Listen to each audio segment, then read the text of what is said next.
Did you ever want to look at lava for a good hour until your retina fell off?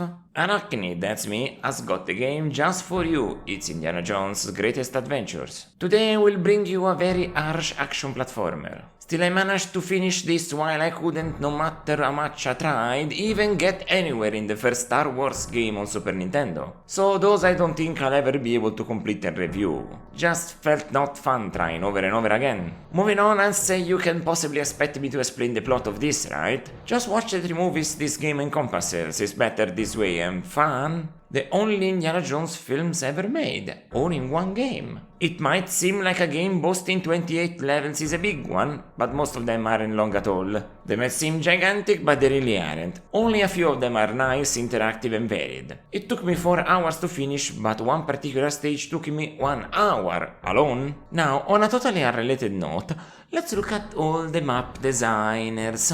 Who of them did the minecart level? Who dare crushed my open dreams? Explain yourself, feel free to respond, because I almost gave up. Was willing to keep going for an hour more, but that wouldn't be it after that. Managed to finish it just by learning to anticipate everything that happens in it. It's full of errors.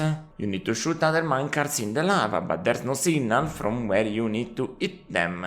No hit response too, no indication how many hits it takes you to kill them. And all this is a consequence of a massive input delay that is impossible to accommodate to. Because the gun doesn't shoot at a steady pace but with random rhythm, it's all a mess. That delay is present in various degrees related to everything, so it's gonna be hard in general to control. It's not super refined. The developers at Factor 5 were rushed to release it since 1994 was the year the PlayStation 1 released. It was time to move on for many publishers who like their games to become ugly as seen early 3D messes. What can you do? Some people have horrible tastes. They try to do every level so different and interesting, but it just doesn't land with me often. Something's off, or the difficulty is too hard, or the jumps are obscure. Sometimes there might be even too much stuff on the foreground. The colors of the backgrounds might look too similar to the whip, so unless you look for the whip crack hit animation, you won't see what you hit. Since you needed to swing over pits in a few places, you're gonna be in trouble. But here's the level variety that I liked as a contrast. Escaping from the fire in the bar in Nepal, since it slows down the closer it gets to you.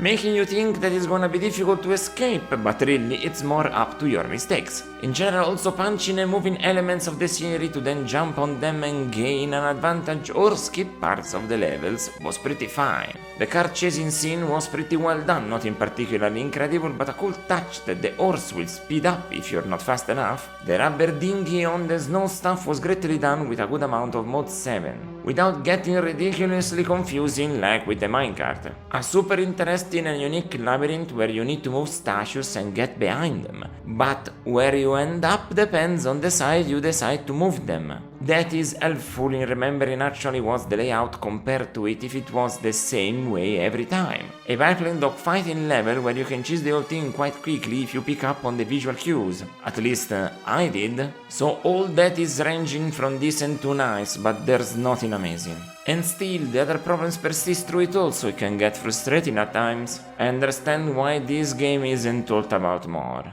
The boss fights are also much more easy than any of the levels, it's quite embarrassing. How often did this used to happen back then? It would be easier to count the times where it was the opposite. The last one is the only one that is quite interesting. Funnily enough, it's the only piece of original content that Paramount allowed. Donovan dies by drinking from the wrong cup in The Last Crusade. In the game he becomes a skeleton with special powers that has to be destroyed by you. A pretty good fight with patterns and some fancy use of the bones during battle. Poor Factor 5. Aside from Turrican, it seems that every other publisher didn't understand them at all, and put lots of restrictions on what they could do, including the music. It's just 16-bit renditions of the various soundtracks of the movie. I don't care about any of that. I always want an original score. This stuff ain't doing it for me. Don't know what else to say about it.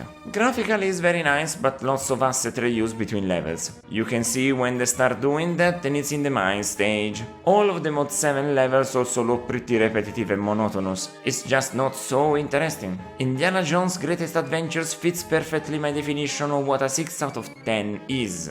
That decent game has a top tier developer behind it and they waste time like that. You can feel the contract job vibes seeping through the entire time.